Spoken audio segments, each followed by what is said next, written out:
Welcome to Long Live Baseball. It's springtime, baby, or at least it feels like it. It's spring training's in the air. The World Baseball Classic is right around the corner.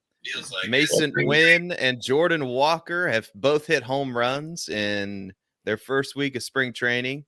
Have the next great Cardinals arrived? The Cubs, they threw a no-hitter in spring training, whatever. Lars Nootbaar, is he the X factor? Pitch clock rules, non-shift, non-rule, non-shift, non-ban, non-rule, something rule. Of course, the Scherzer slider. Go ahead. Of course, we got you covered with the Cardinals and the Cubs and all the MLB news and notes and the segment that is sweeping the nation and growing in popularity by the day, by the minute, by the hour. Mike's dictionary segment to close out the show. But Mike, did you know that the heart of a blue whale, which is the largest animal on Earth, is 5 feet long and weighs 400 pounds, and the whale itself weighs 40,000 pounds? I did not. Mike Jones, everybody. Mike Jones. No, that's huge. I mean, how tall are you? Yeah. 5'10" on a good day. Okay. Well, I have a whole bit about when I was a single man, right? I was a single man. Apparently, I know 6 foot is an important measurement, but also 5'10" is another important measurement, apparently, for some females out there. Now, some, don't care, but I am technically 5'9" and either 3/4 or 1/4. Like, I'm really close. Like, I could technically get away with saying I'm 5'10" if I put some lifts in my shoes, but I'm not. I was honest, and like, I never understood like the difference between me being your soulmate, right? Is that 1/4 of an inch, I guess. Well, I mean, at least what you can tell them is you have the heart of a whale and then some, right? I mean, because you said that the heart of a whale is 5 feet something, I think is what you said. I really wasn't listening. But there, nothing else is new there. That's okay. No, in all seriousness, that's a big fish. Oh yeah. No wonder people go whale watching. But before we get into anything else, and you can cut me off at the pass if you want, but I just wanted to mention to folks, and when we get off the show, I will be sure to put it in the show sheet, is the World Baseball Classic. It begins on March 7th, and I'm looking at an article here, how to watch, what the schedule is, and more.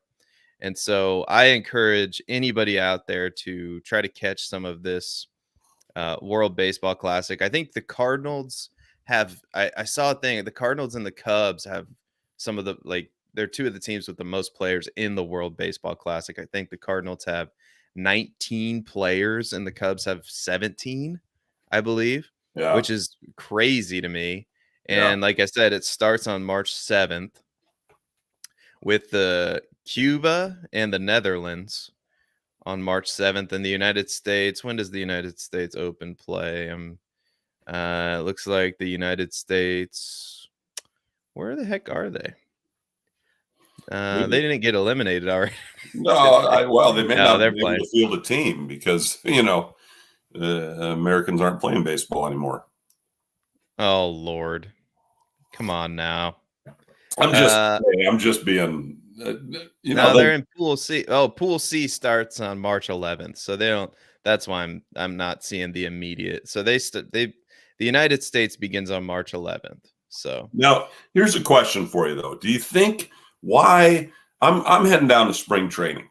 27 days until opening day. 27 days until opening day, ladies and gentlemen. It's a great time of the year to be a baseball fan. 27 days.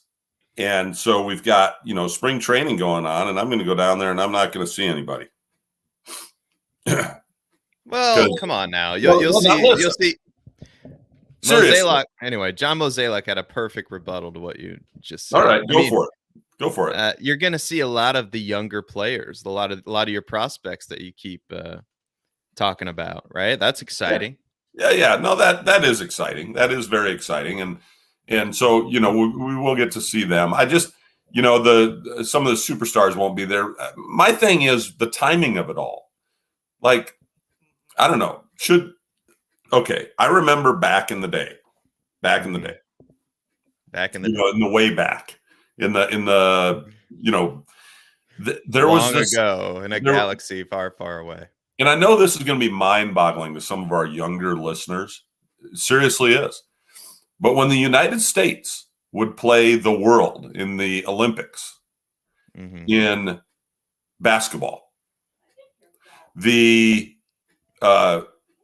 team that the United States would field that would win year in and year out and year in was made exclusively of amateur players. Amateurs. Not professionals, amateurs. And then they changed the rule on that. And then the dream team came along with Jordan and Bird and Johnson and then so World Baseball Classic, why not just leave the pros alone? How about we go with some amateur players? What's the purpose of the World Baseball Classic?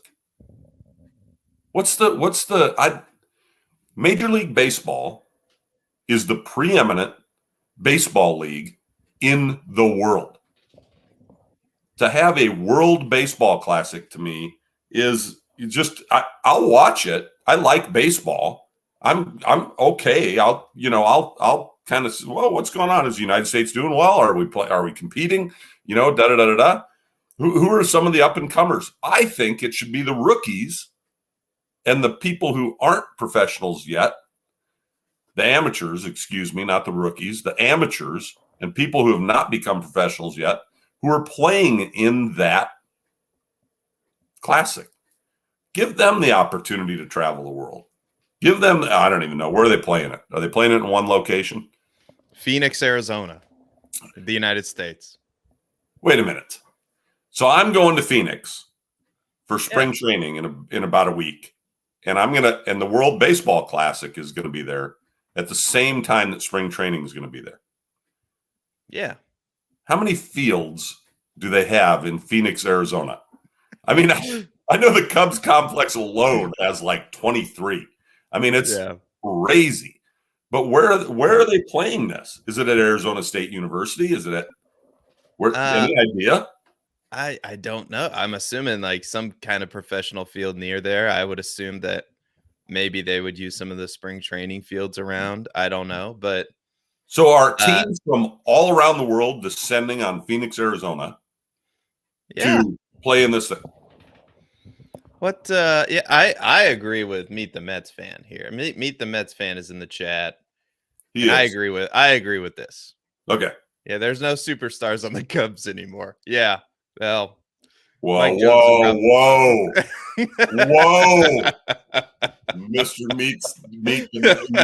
I don't know if you're all right. Yeah. Let's go. All right. So I think that I like the fact that, you know, because when you could argue, right, that representing your country is in one of these things should be an honor, right?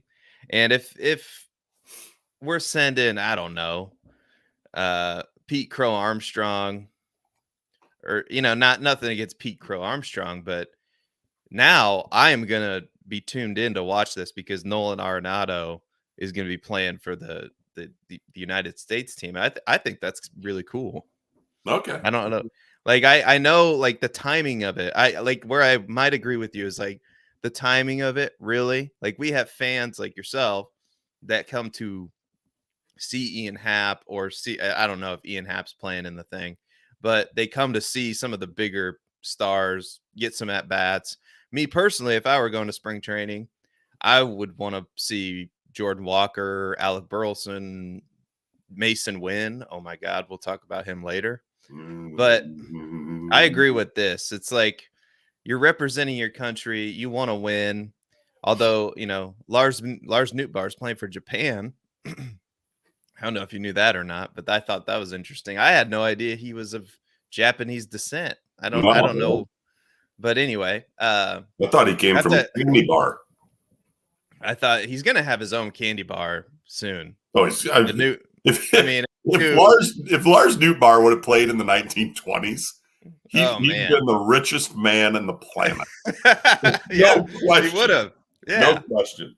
No, I like this too. Meet the Mets. I agree. I am going to be tuned in on March 11th. First of all, we'll be on spring break from school. I don't know when your spring break is, Mike, but yeah, we'll be on spring break, so I have a little bit more time on my hands. And we're gonna have to figure out these MLB season previews because we are woefully behind. I think we'll have to maybe cover a division, on the podcast or something. But so anyway, I'm pumping those out as quickly as I can. But the research and I just published the Phillies like 4 or 5 days ago. Probably get a few more maybe this weekend, but we'll see. You got to go check those out too on the show. Here's my thing, and meet the Mets fan, one of our biggest supporters, and tunes in regularly. Is just said, and he made the comment, love the sense of pride in representing their country. And I do too, but wasn't that the Olympics? I mean, that used to be the Olympics. Like, yeah. And so it's interesting to me. I guess I'm, first of all, not a soccer fan, so the World Cup is kind of the same thing, I guess. But are we moving away from the Olympic sense of pride, that whole competition to different separate? Is there a World Basketball Classic? I wonder. And maybe it's just ignorance on my part that I don't know. All of that these things are offered all over the place. It is an interesting concept to me, and I think for me the big thing is the timing. I wish that it was, and I don't know when else you're going to do it. I mean, Yeah. I mean, you could play, depending on, like, you could go to a warm weather country and play, in the wintertime. You could, yeah, we have a lot of professional athletes that do that. I mean, yeah, you could play it in Arizona in the wintertime, right? Yeah, theoretically, yeah. Got a little chilly down there, but this winter, but yeah, I think it could be done too during the wintertime. But I suppose they want some time off. Don't get me started on the weather these days, man. It's weird. Anyway, yeah, Nemo is playing for Italy. Yeah, you got players playing all over the place for sure. Yeah. Well, and Seiya Suzuki, one of our, the guy comes bulked up, and now of course he was going to be playing in the World Baseball Classic, and he's got an injury, which it makes Cubs fans were excited. We need a breakout season from Suzuki, and unfortunately he's had some injuries that are kind of holding him back. So yeah. All right, I will listen to our listeners, and I will listen to Seth, and I will do more research on the World Baseball Classic, and I will try to get more into it this year, especially since it's in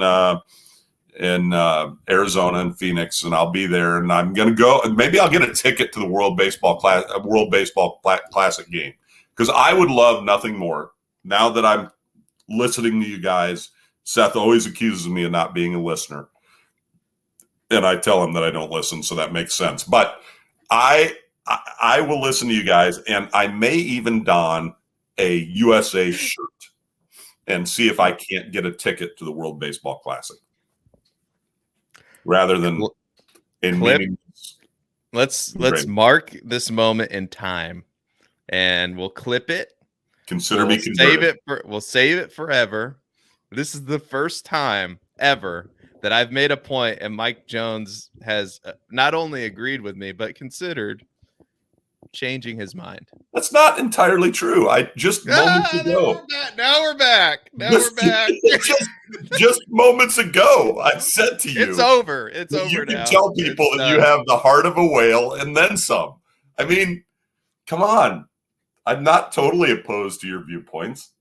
No, whatever. All right. Speaking of viewpoints, there's this thing called the pitch clock that Mike just loves. Oh, and so I'm sure everybody's seen it in the spring training game. that the bases were loaded. The game was tied. There were 2 outs. I think it was even a 3-2 count. So, and the batter gets in there and he doesn't have his, he doesn't turn his head around quick enough at 8 seconds. And I don't know why they said 8 seconds. It seems pretty arbitrary to me because it doesn't take 8 seconds to throw a pitch. I mean, I guess the pitcher needs time to get set and whatever in this there's like I think people are coming around to the idea more, like the Tom Verducci's of the world. Like he was, there was an interview that I've linked in the show.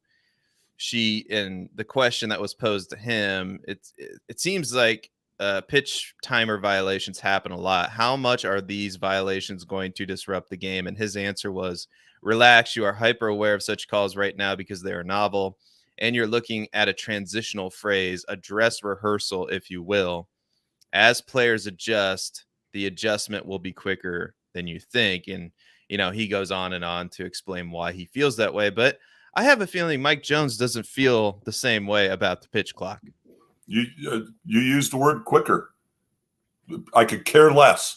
I drive. I live in Southeast Iowa. I am a Cubs fan. Chicago is 4.5 hours away from me. I buy a iPass so that I can get on the expressway, or the Autobahn, as I like to refer to it, because I'm of German descent.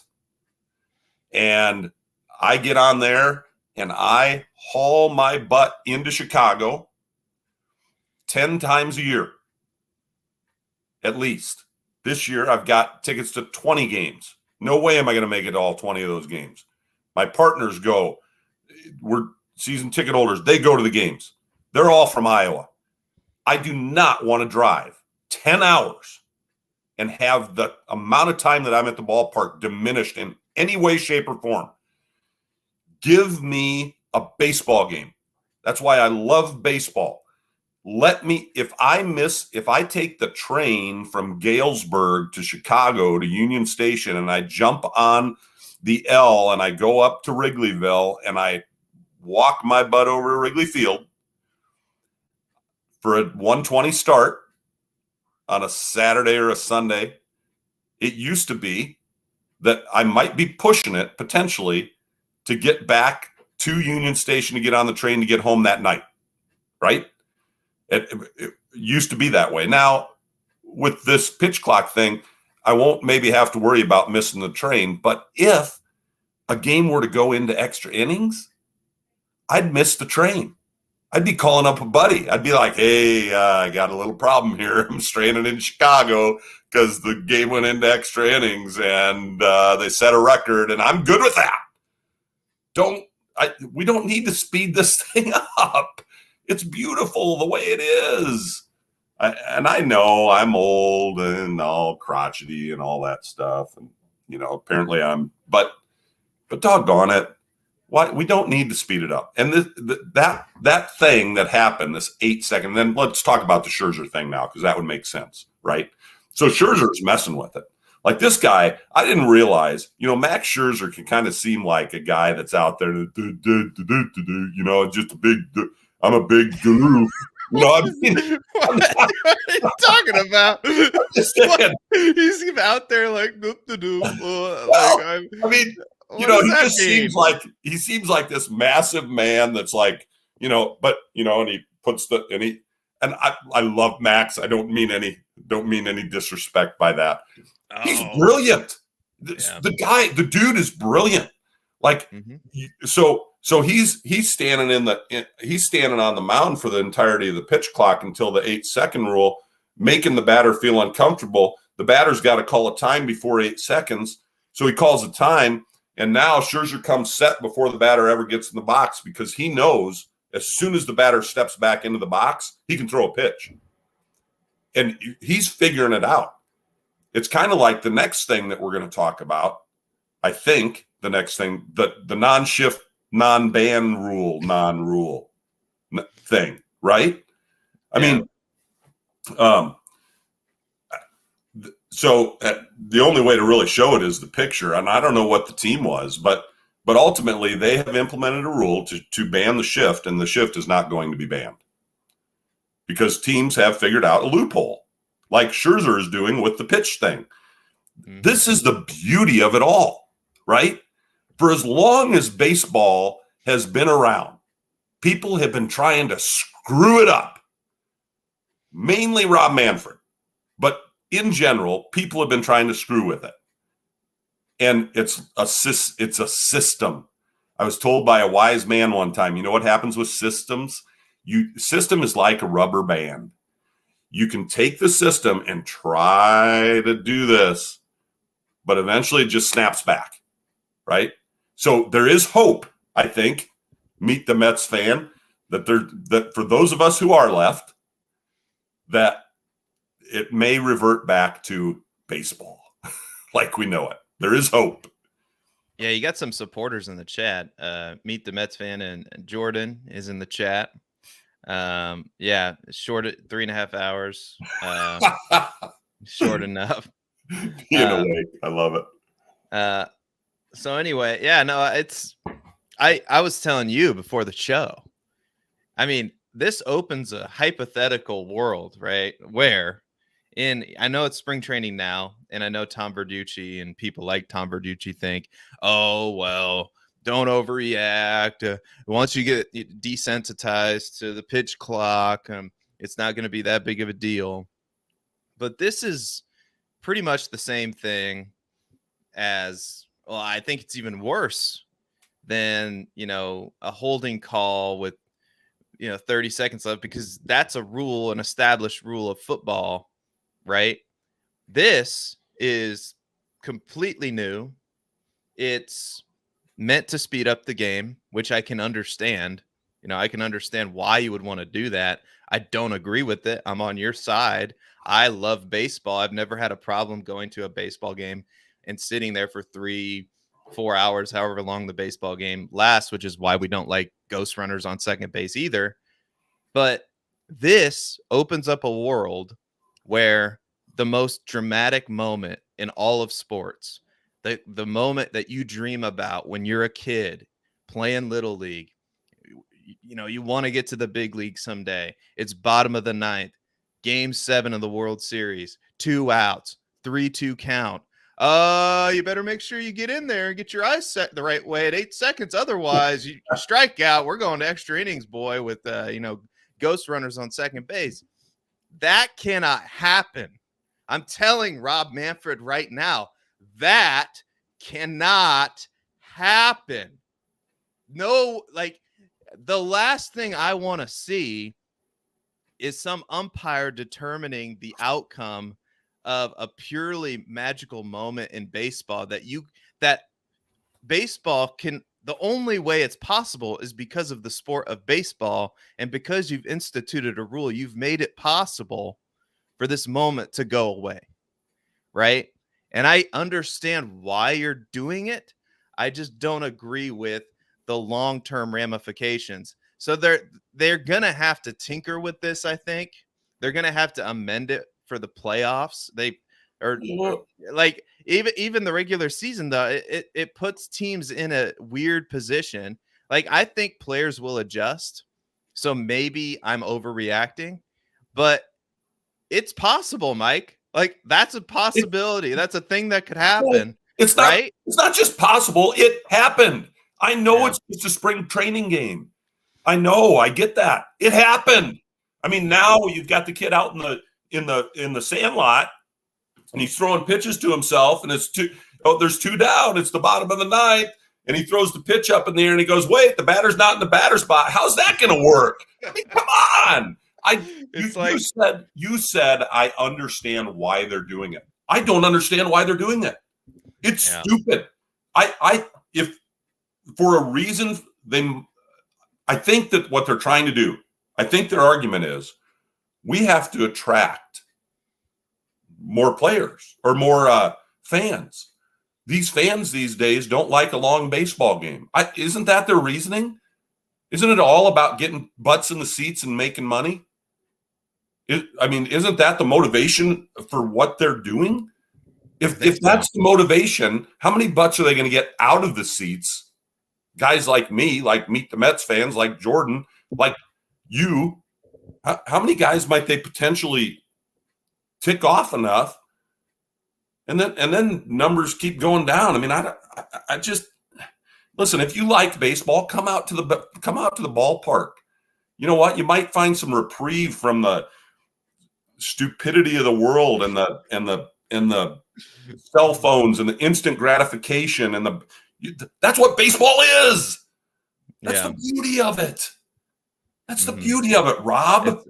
It allows I think it was Bob Costas. Like Bob Costas is one of these guys who can explain, like I'll listen to him, and that's exactly how I wanted to articulate it, but I couldn't articulate it in that way. And he always said, baseball is the only sport in the world, and it's not this way anymore, potentially, that allows for conversation, that allows just a casual pace, with moments in it that, in my opinion, I know you have football where you have 4th and goal or whatever. You have basketball where there's, 10 seconds left to go and you're down by 1. There are moments in sports where everyone's paying attention, right? If you're at the game, you're on the edge of your seat. In my opinion, baseball produces some of the most magical, has produced and will continue to produce, regardless of these rules that Rob Manfred's coming up with. We'll continue to produce these moments for us because, I've seen, and I'm sure that 2011 World Series, down to your last strike, how many times were the Cardinals up against with their backs against the wall? I mean, some of these moments are my favorite moments in sports. And I just hate the idea that, Lance Berkman's at bat can be messed with, even if the pitcher gets a ball called on him because the pitcher's not ready. Right. Right. It just doesn't feel right to me. I don't know how else to say it. It just doesn't feel right. And we have some supporters. I Meet the Mets fan. Let him go watch TikTok. Yeah, right. Jordan says, I thought it was for players who can't hang for 162 anymore, like pitchers. Yeah, that's a part of it too. Like the pitchers, players wanted it, right? That's true. No, I get, like, it feels, I agree with this. Like the pace of it never bothered me, right? It always kept my interest. Absolutely. And it just kind of felt like, even when you went to baseball games, and not to harp on this too much, but it didn't really, nobody was ever, I don't know, like you either left in the 7th inning or you stayed. And it, like, why? I don't know. I guess it's for television ratings. You want people to continue watching the game, but I don't know. Like, aren't those people going to tune out if it's 11-3 in the 7th anyway? I don't know. Whatever. Yeah. I mean, we could really, seriously, we could go on and on and on about this. And unfortunately, it's not going to change. I just hope that it does change. I hope that they go back. I hope that the pitch clock gets eliminated. I know they've been studying it for a long time and all that kind of thing. And people are saying, oh, Mike, you're going to love the pitch clock. You're not going to hate it as much as you. I'm here to tell you, I don't even have to go to a game yet. I hate it. I'm never going to love it. It is the most ridiculous rule change ever to be added to baseball. And I'm afraid. I'm afraid I'm going to be sorely disappointed at the games that I go to this year, to the point where I'm going to say, you know what, I don't know if I'm going to go to the ballpark. I can watch it on TV for a couple hours. It's not worth the drive anymore. I mean, I fear that could happen. I hope it doesn't, because there's nothing like the sensation of talking to the ticket greeter and grabbing an old style and walking up the stairs and smelling the grass and the pine tar and the rumble of the crowd pregame, even when they're just sitting in their seats talking to one another. There's nothing in the world that compares to that. Well, okay, there are a few things, but as far as sporting moments, there's nothing in the world that compares to that. And I hope that doesn't get changed for me, Rob. Yeah, couldn't end it better. So, do you want to speak? Do you want to talk about? Well, I'll go ahead and introduce this next topic. So, you pointed out to me before the show. I wasn't even aware of this, but apparently, players and teams are finding a loophole in the shift band rule. Essentially, what they're doing. The picture that you showed me is they're pulling one of their outfielders over into the shift spot. Now, my first instinct would be uh and this was my yeah, so Mike's showing it to you there on the screen. If you want to send me that picture, or if you have a picture like that, we could also put it up on the screen. But Yeah. I'll look for it too when you as you're talking. But um yeah, it feels like, I don't know. To me, this is a pretty easy amendment. And then you said, well, we're amending things. Just keep one outfielder on one side of second base, and then it's probably fixed. But I don't know how I don't know how quick that would be to. I don't know how quick they would be to say, hey, you can't do that. But what are your thoughts on the shift on that new development that you pointed out to me, Mike? Well, I just sent it to you in email, so it might not be so shaky. But now, and All right. and I'm going to tell you right now that I've not done my due diligence on this. I just read a tweet, and so it's possible that somebody's just I don't want to be judge. What was the Aaron arson judge? Arson judge going to San Diego. I don't want to be. I don't want to be that guy. Yeah. but the picture indicates that exactly what you said is happening. Like they just took their left fielder or their right fielder and stuck them out in the old shift spot where they would used to put the shortstop or the third baseman or whatever. And so some people are saying, well, some people are saying it's a heck of a lot easier to just hit a little blooper out into left field than it is to bunt down the third baseline. And I don't know about that's interesting to me. Is it really? Because if it's so easy to hit a little blooper out into left field, why aren't guys doing it all the time? Right. I mean, for base hits. But it's I don't know where you're at on the shift. I mean, are you okay with the shift in its original form? What's everybody's thoughts on that? Because I was looking forward to them banning the shift because I think the shift's been going on for a long, long time. I've been with Seth on this in terms of just bunt it down the third baseline. There was nothing more beautiful when the shift was on than a guy laying a bunt down the third baseline, base hit. Matt, it was Matt Carpenter. Right? Yeah, I mean, and we would. Seth and I think we were actually at a couple of games where the shift was being implemented, and we're screaming it from the stands, like bunt it. I mean, Yeah. just lay it down to make them look foolish, So I don't know. I guess I don't know where I'm at on it anymore. It's it's interesting that I think that another part of the beauty of the game is that the players themselves, if the players wanted the pitch clock or if the players wanted the ban on the shift, if that was part of what they were doing, I find it so interesting that now what they're trying to do is find loopholes to them. Mm-hmm. I don't know if Here we go. So Yep. there's the tweet from Obvious Shirts. Shout out to Obvious Shirts. You can kind of see it. I was trying to pull it up in the on this picture. I'm gonna have to figure out this technology. I guess I'm getting old because I'm trying to I don't want to update it as a background. I get you.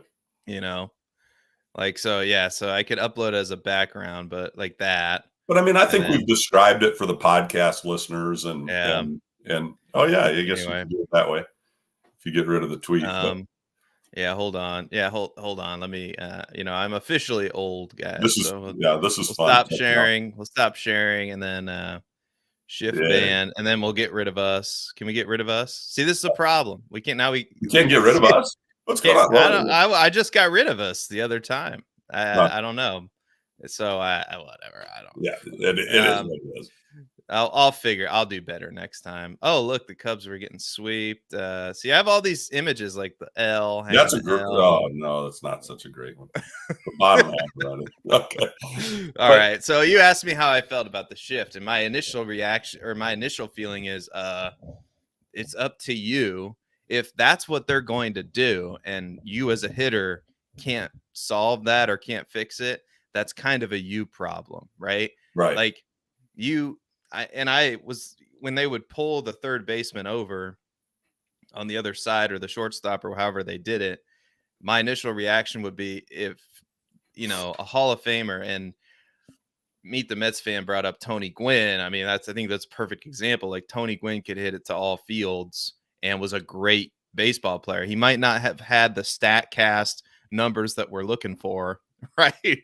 With all no this new analytics stuff. analytics. Yeah, But he could there's the old adage, and we on this show, we are still fans of the old adages. Hit it where they ain't, right? If you hit it where they ain't, then that's a skill in itself, right? If they're not over there, you should probably hit it over there. And it doesn't matter how hard you hit it, right?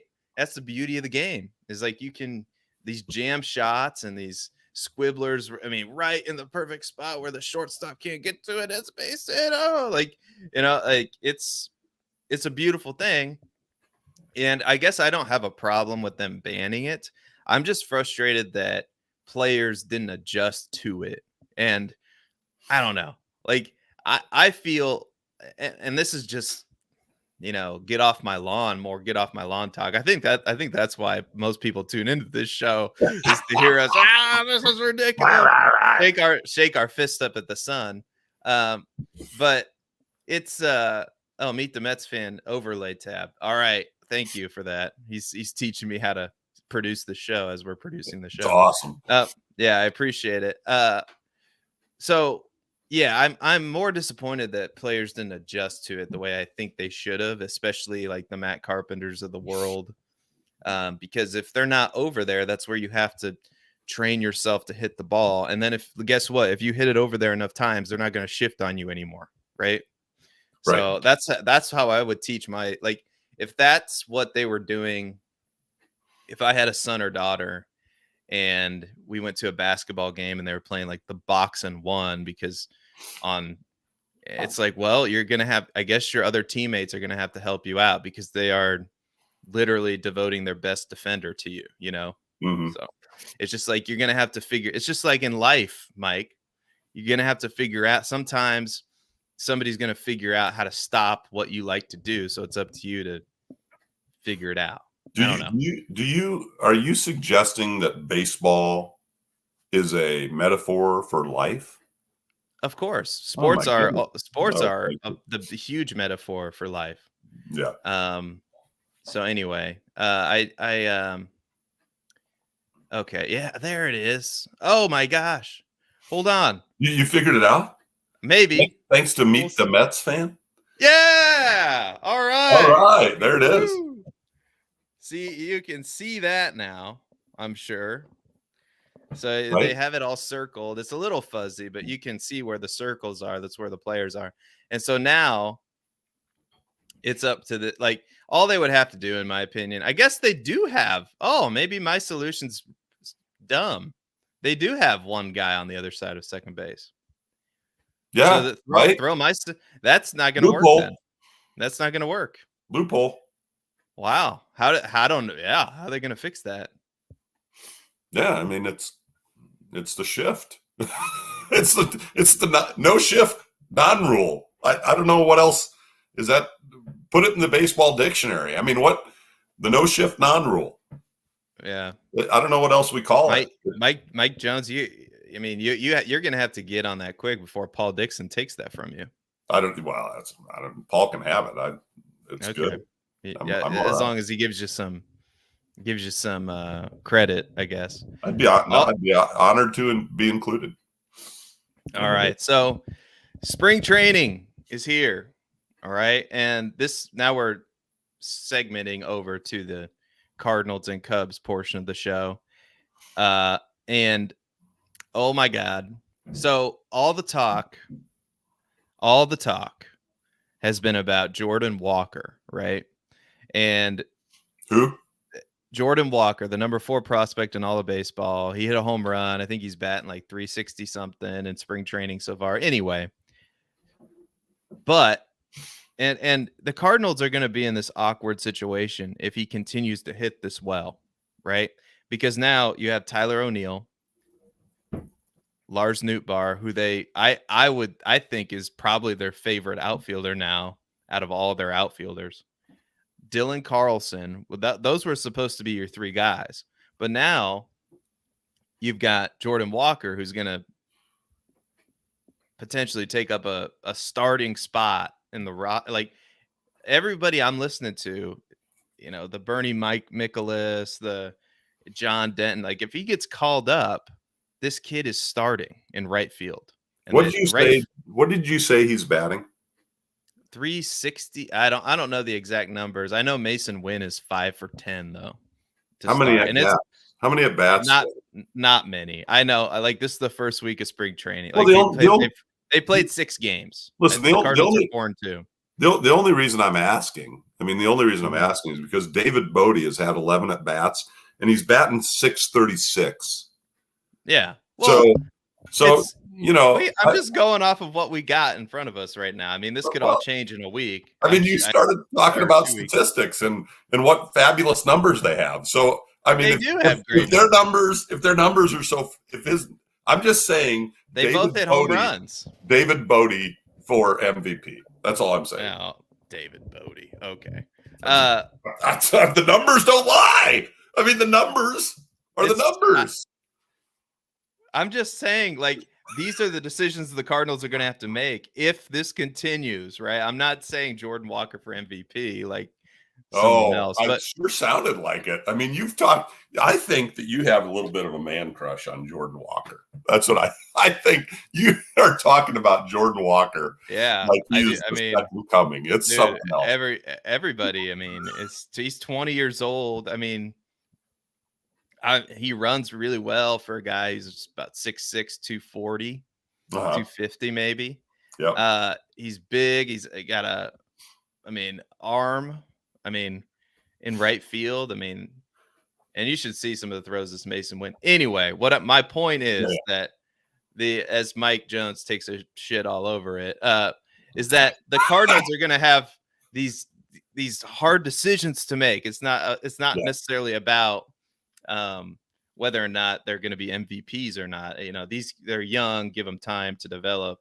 I've always been in that camp as far as that goes. But if your plan is to play Jordan Walker in right field, then that means that the Cardinals have one too many outfielders. And I'm not even going to mention Alec Burleson or Juan Yepez, who a lot of people think Juan Yepez should be the DH because he's a plus hitter.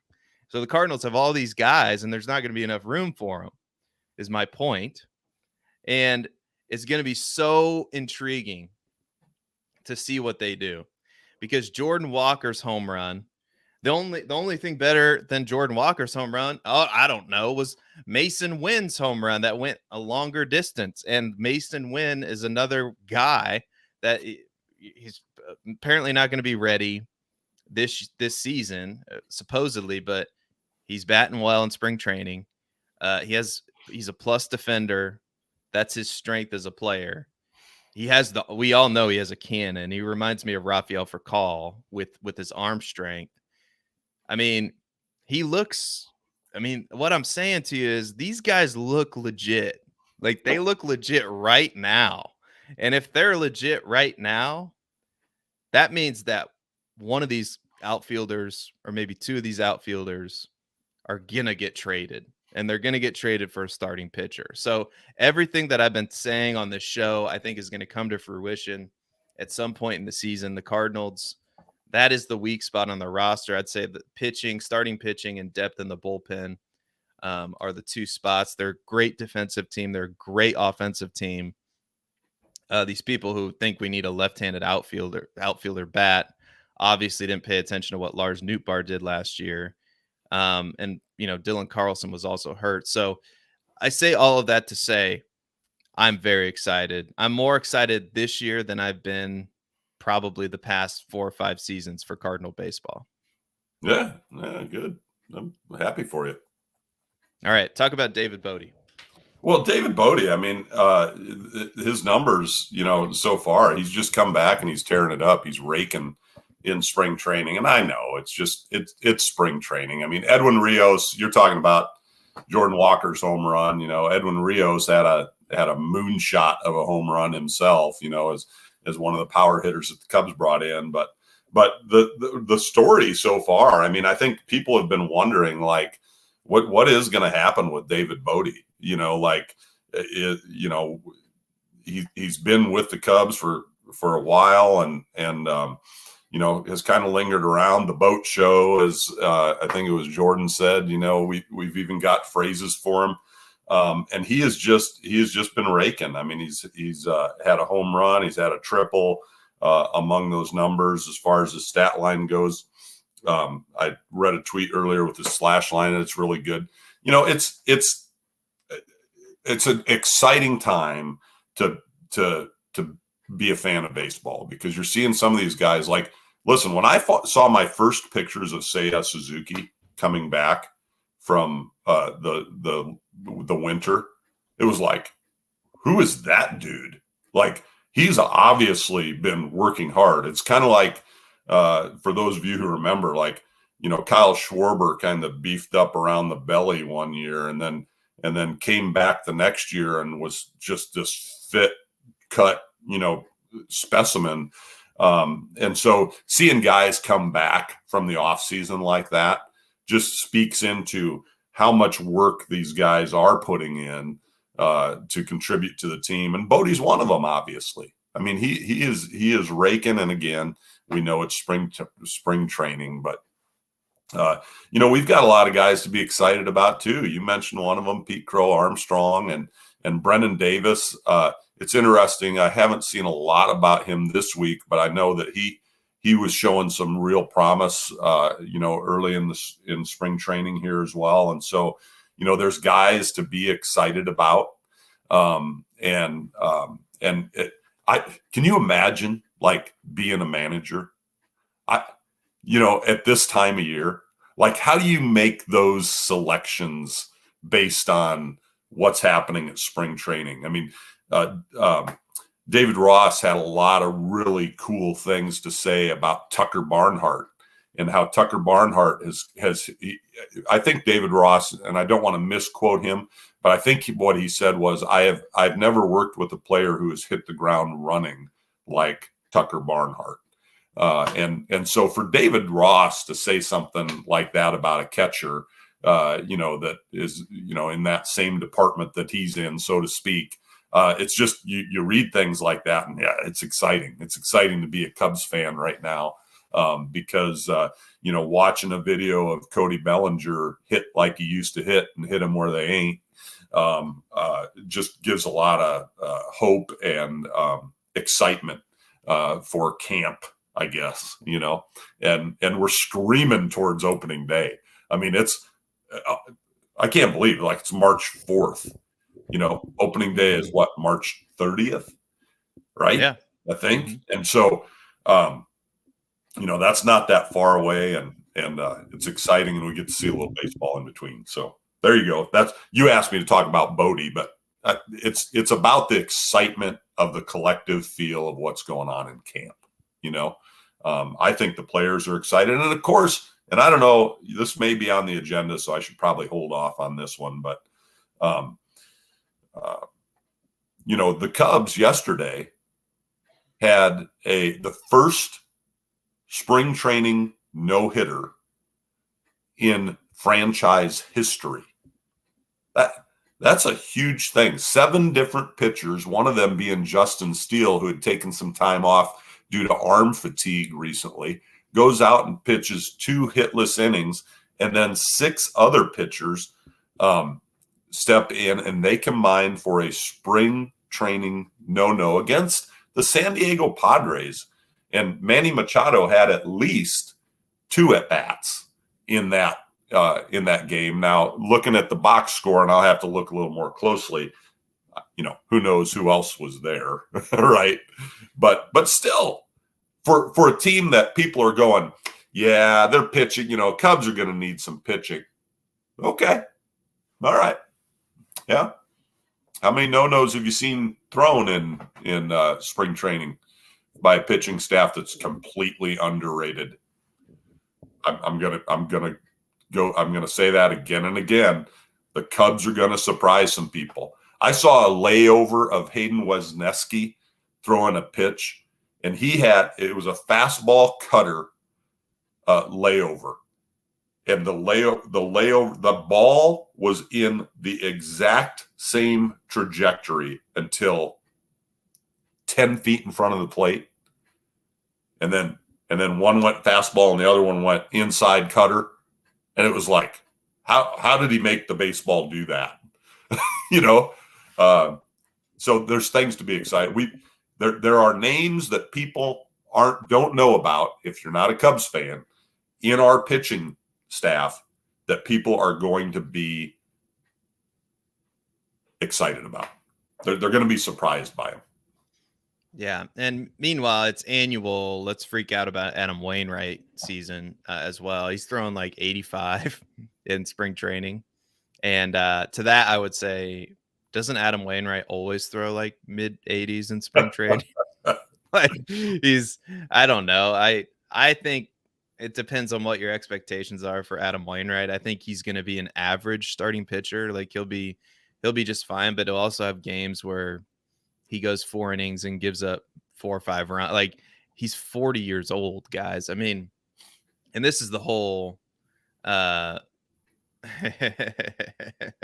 the Mets fan. I love you.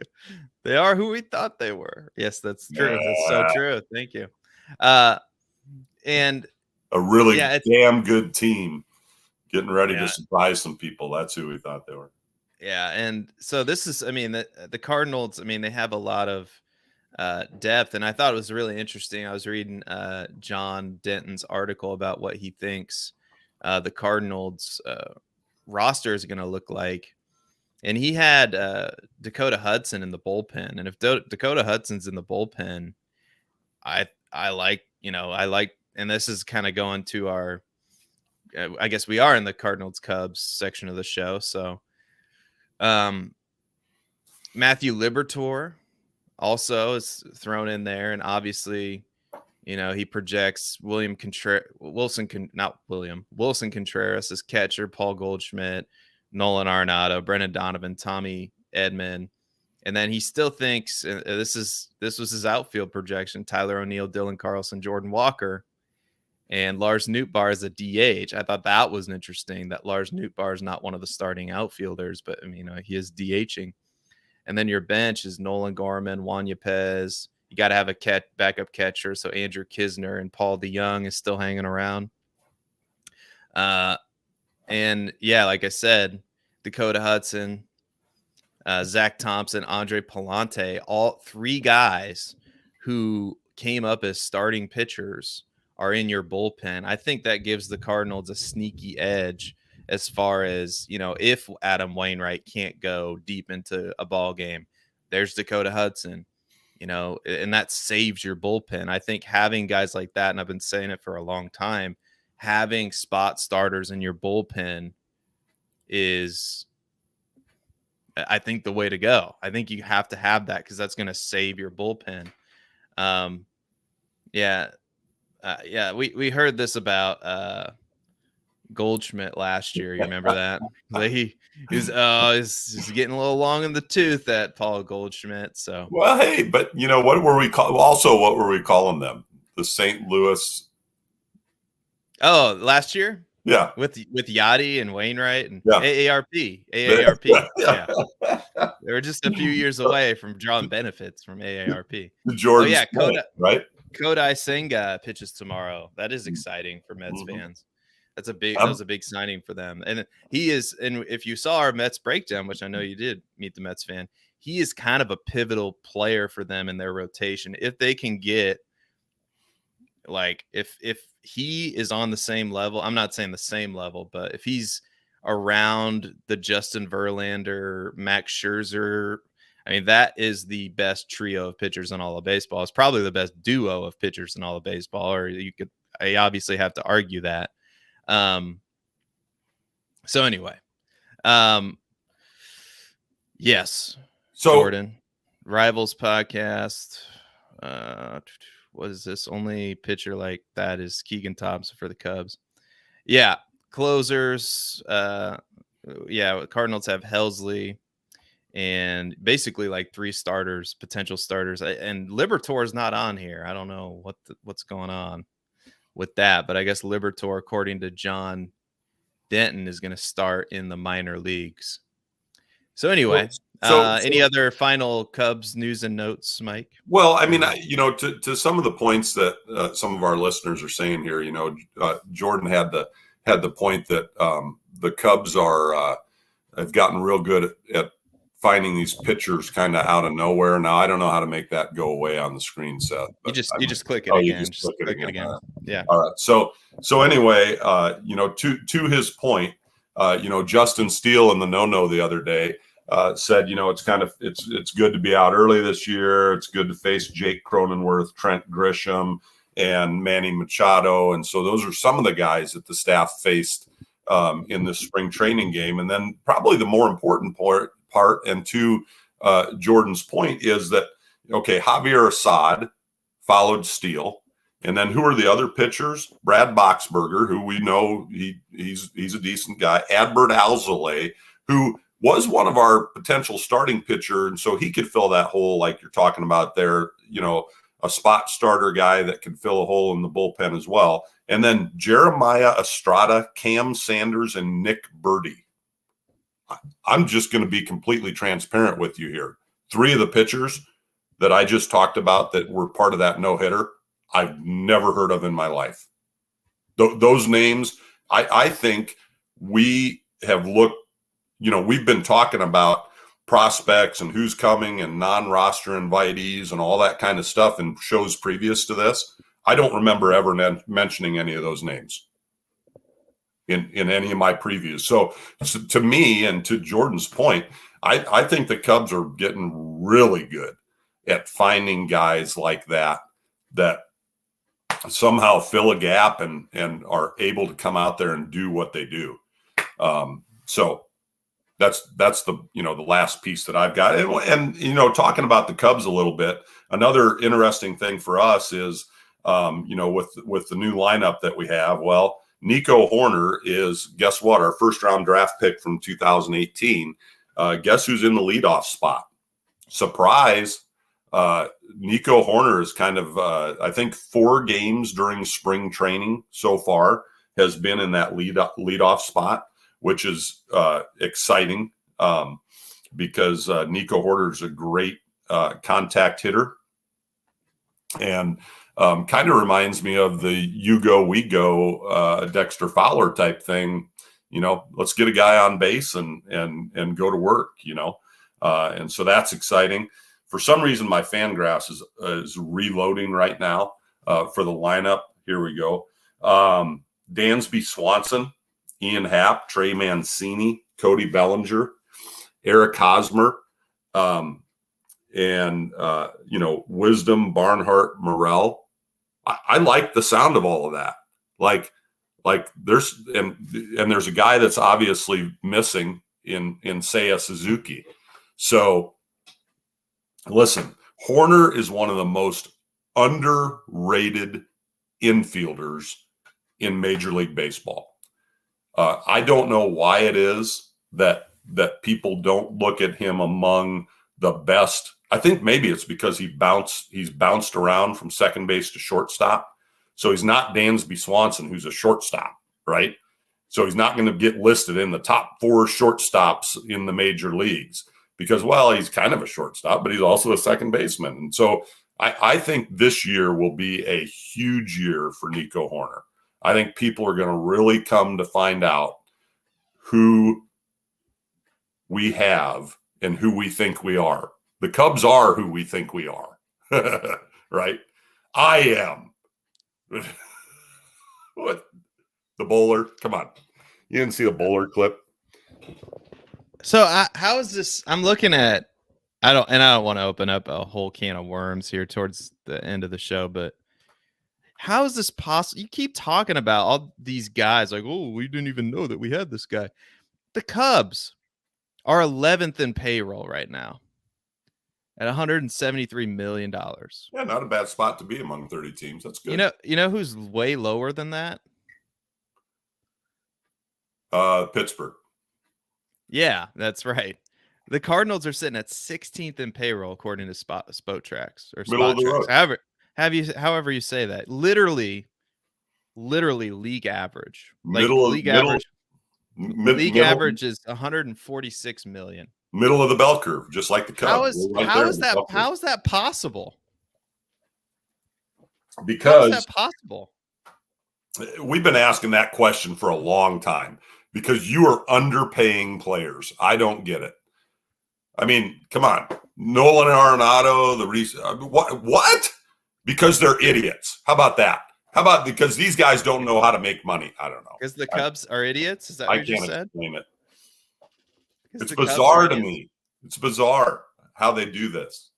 Like, what we'll find out is that they're cheating, like they did with the Houston Astros hacking into the system thing. I mean, listen. Oh, don't get me started on that. I'm just saying that somehow we'll find out that they're avoiding the luxury tax by and the Cardinals got a harsher penalty for that than the Houston Astros did for cheating in the World Series. The Cardinals got, you look it up, the Cardinals got dinged for, like, the guy went to jail, like they got their picks taken away, like nothing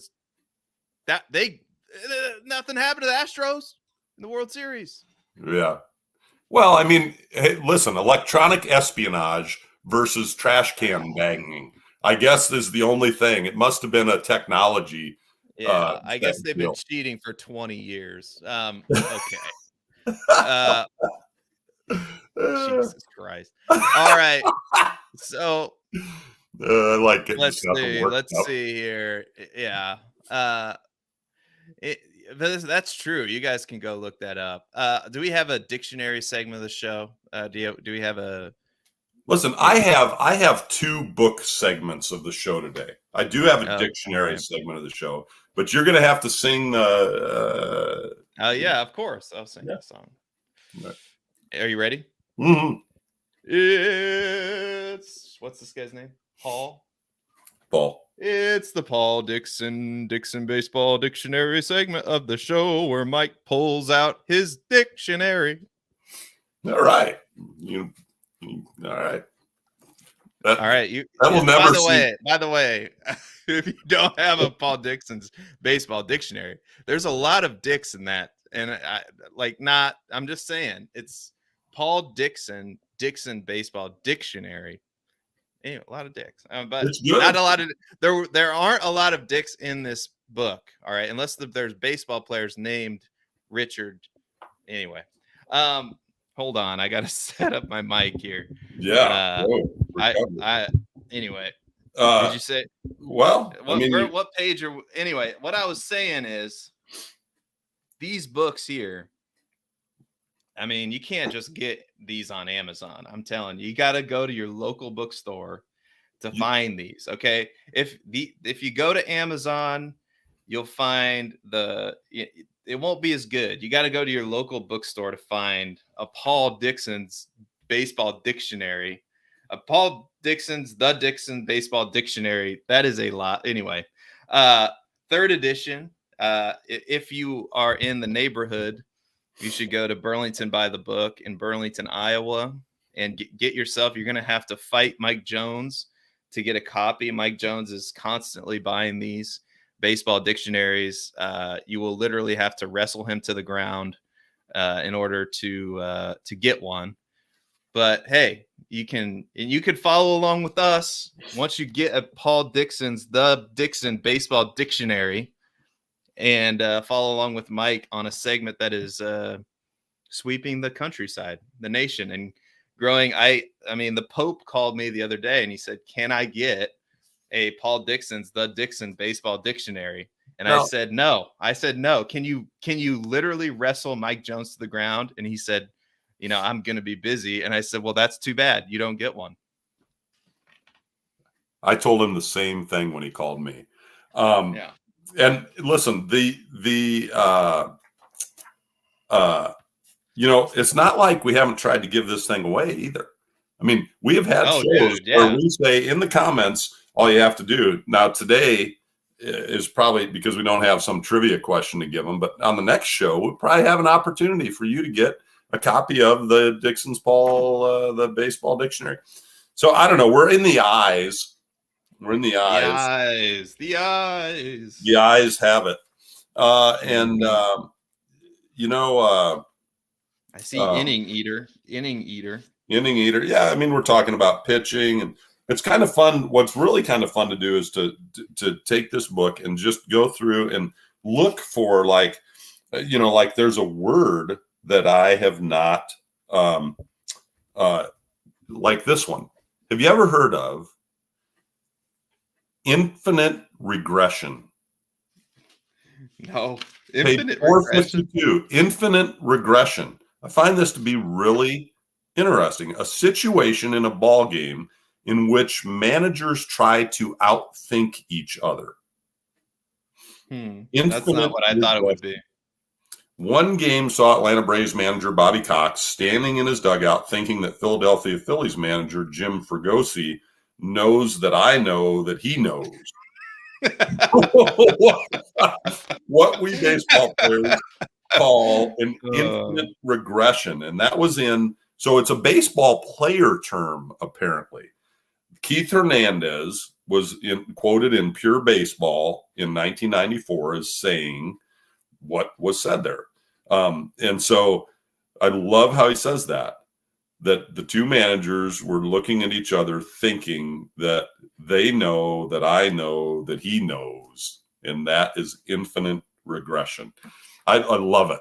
Right. I love it. So there's the Paul Dixon's baseball dictionary segment of the show. Infinite regression. Right. I get stuck in infinite regression sometimes, I think, just in my own mind.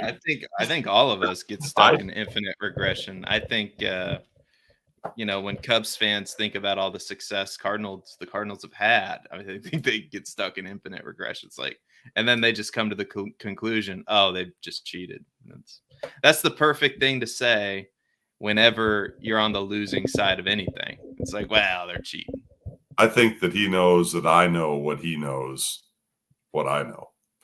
So here's my second book segment of the show, and I've got kind of an exciting announcement. This announcement is going to be this announcement's actually going to be exciting to Seth too, I think. And what we're going to have to do here in the upcoming days is I have made arrangements for us to have a guest on the show, and interestingly enough, did so through Twitter. But my son and I, during the pandemic, we found this game. And it's based on a book by a guy named W.M. Akers. And W.M. Akers is a writer. And this book is called Deadball. And what Deadball is, and I'm just going to read right from the back of the book here. It is a lightning fast game for one or two players that uses real stats to bring the ballpark to your tabletop. In 30 minutes, there's a pitch clock. Play a game. There's not. You can't even escape the pitch clock in Deadball, huh? There is no pitch clock. There is no pitch clock. In 30 minutes, it is a quick moving game, tabletop game, though. Okay. Play a game between teams from real life. So you could take, for example, my son the other day played the Chicago Cubs, this year's lineup, spring training lineup, against the San Diego Padres. And the Cubs lost 4-3 and had 2 errors. And I said, that's never going to happen this year. The Cubs, they're keep looking at that error column because we're not seeing any. But guess who the errors were on in his tabletop game? Just take a wild guess. It can be Cubs lineup. It can be David Bodie. No, it's Hosmer. Well, I mean, he's not 20. It ain't 2015 anymore. Well, there you go. In 30 minutes, play a game between teams from real life or your own imagination using an elegant system that's perfect for both diehards and casual fans. You play this with polyhedral dice. And there's a rule book and a sheet that you can use. And it feels like it is the, people try to recreate baseball. It feels like you're listening to a game online or something. So it's amazing. So anyway, we are going to have W.M. Akers, the guy that came up with this game, and we're going to have to, in the weeks ahead, maybe even do some demonstration of it. Like, I don't know how we do that, but I think during maybe, is it possible? Would it be possible for us to play a game of this on the podcast and just have that be an episode of the podcast? Yeah, I mean, we could certainly do a segment of the show where we play a game like that, and maybe even do the play-by-play through it. I think that would be fun. Play an inning, maybe. Yeah, play an inning, because I mean, it is 30 minutes. We could do a 30-minute. Hey, we're going to play a game, and yeah, pop-up show. It could be a pop-up show. Could be. Hey, this is why you have to like and subscribe. You have to subscribe and you have to click the alarm bell, because Mike and I might be just doing a random game an impromptu game of dead ball. There you go.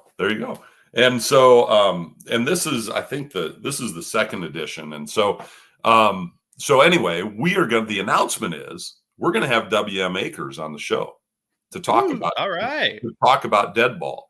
It's just a matter of when we can get it scheduled and that kind of thing. So look forward to that show coming to a podcast or a YouTube channel near you soon. Yeah. All right. Awesome. Well, any final words of wisdom or bold predictions as we kind of wrap up the show here, Mike? I know you've already said, what have you already said? Nico Horner is going to win the MVP. The Cubs are going to, I don't know if you said win the World Series on this show or not, but you definitely said make the playoffs before.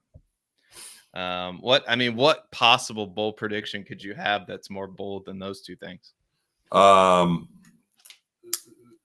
Opening days in 27 days. That's not a prediction. Hey, it's going to be a fun baseball season. I don't know what bold predict. Do you have any bold predictions? I have a thought. I don't know. We're going to have to tweak this because there's only so many bold predictions that you can give, right? Right. You can't have after a while, you're just making up stuff. Like, I think that on the third day of Tuesday that Jordan Walker is going to hit 3 home runs or something, obscure like that. I have a thought, right? So we've been talking about all these rule changes and the pitch clock and the shift ban that apparently is not working. Here's what I know. Baseball is a constant, right? When springtime comes, when the summertime hits, we know that baseball is here. Moves and on, it doesn't matter. It doesn't matter to me how many times Rob Manfred tries to ruin it for all of us. I know that I am going to be watching baseball. I know as long as baseball exists, the world is a better place. And that is why we named this show Long Live Baseball, because we want good things for baseball in the future. We want it to grow as a sport. We believe that it is the purest sport there is, deeply rooted in American history, and we could go on and on. We could have a whole show about like just the history of baseball if you haven't seen us, Mike and I, talk about that before. But what this game means to us, is, it's some of my earliest memories are listening to Jack Buck on the radio, and I'm sure Mike listening to Ron Santo, or I don't even know who, Harry Carey, I guess, would have been probably broadcasting games when you were a kid or something. So it's this game, what it means to us is goes beyond, Mike and I are bonded in this way. And this is a Cubs and Cardinals program. I'm a Cardinals fan, Mike's a Cubs fan. And when we were thinking of this show, we were thinking like baseball means so much to us as fans, and it has connected us. And Mike and I, we've been friends for a long time, so we're connected in more ways than baseball. But baseball is definitely something that brings us together and brings us to a point where we talk about just everything in our lives. Yep. And it helps us grow as friends, and that's what baseball means to us. And I'll stop my droning on here by saying that um, as long as baseball exists in the world, I think the world's better for it. And I think that's kind of what this show and this channel is all about, is like, how many times has baseball brought people together, to Yeah. just enjoy each other's company, enjoy the game. It's a special thing with special players and special historical figures in the game, and it just means so much to us. And we thank you so much for watching and tagging along with our silliness and our outrage at times at Rob Manfred. And we hope you enjoy the show. Um, and we really appreciate everybody watching. And if you do like the show, go ahead and you can express that by clicking the like button and subscribing to the channel. And we'd love to hear from you too. We'd love to hear from you. Our DMs are wide open on Twitter. You can shoot us a question there. I think that's the best way to do that. Anything to Yeah, add to that, Mike? Seth, I would just add, and I appreciate the comment by the Meet the Mets fan about subscribers. And here's the thing: I think that another way that you can help is by getting on Twitter or following us on Twitter and retweeting the show. Word of mouth is the best way for something like this to grow, and we enjoy the interaction with people and that kind of thing. And this is the best part here. This is and this is what's great about the rivalry. Sorry, not to cut you off, but yeah, as this is why the Cardinals and Cubs is the best rivalry in baseball, because of I don't know, it's always Midwest nice. It's always, I don't know. I've been to Wrigley Field many times and I've had zero problems wearing decked out in Cardinals gear. It's a fantastic place to watch a ball game. Not as good as Busch Stadium, but we'll never agree on that. Please. Oh, jeez. I just, okay. We'll just stop. I'm not going to let you bait me into that one because I'm just not. But I was going to speak to that's part of the beauty of the game. Whether it's now, I don't know if this happens with Mets Yankees, but you don't go too many places. You don't go to too many sporting events these days. I don't think where you've got two people like the two of us that are sitting in seats next to each other, wearing the opposing team's gear at that ball game, and just having the time of their life together, right?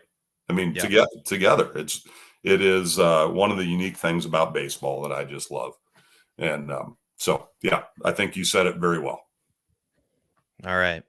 Well, for Mike and myself, thank you for watching. As always, we appreciate you tuning in. And until next time, long live baseball and go Cardinals. Let's go Cubbies. See you later.